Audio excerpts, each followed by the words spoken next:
Hey, good morning. I just wanted to jump on here and give a testimony. I'm going to give the backstory, what transpired, and then what took place yesterday to build your faith and encourage you.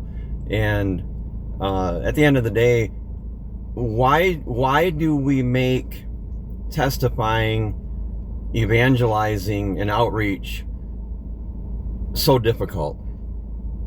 And when I get done with this, you'll understand what I'm saying. But that question of why do we make it so hard? It doesn't have to be.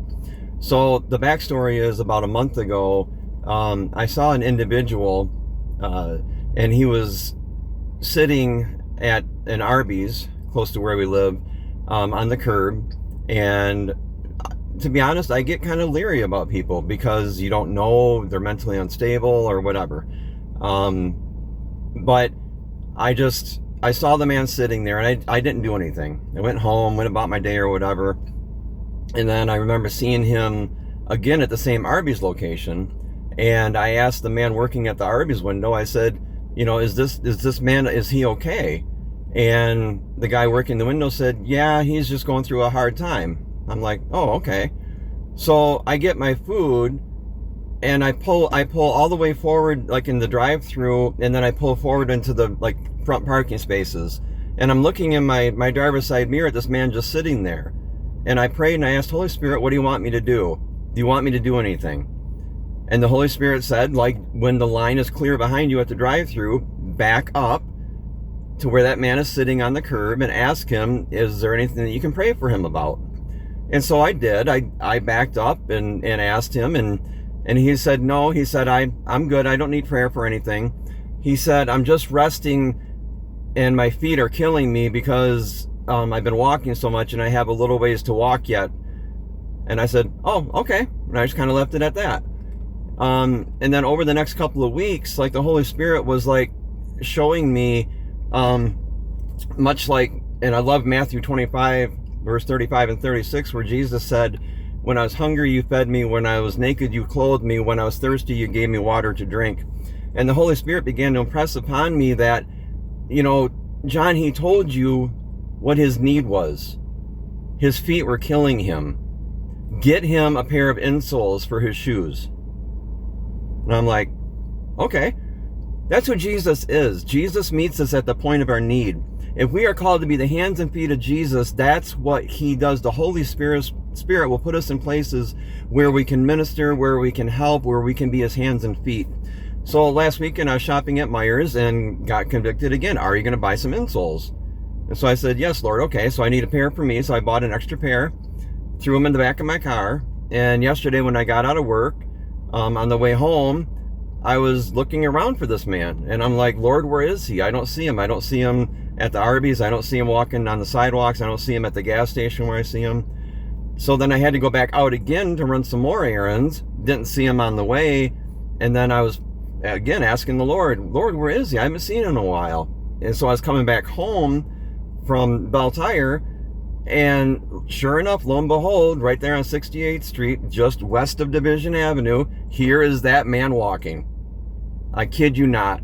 So I'm like, okay, Lord. So I turn around and I go into an old school parking lot or whatever, and I wait for this man to come walking by.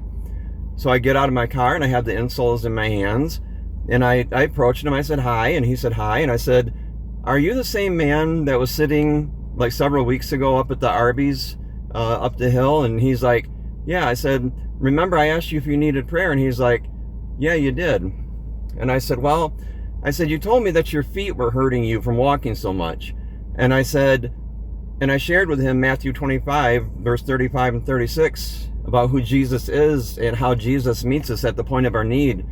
And I told him, I said, I bought you a pair of insoles for your shoes because you said your feet were hurting.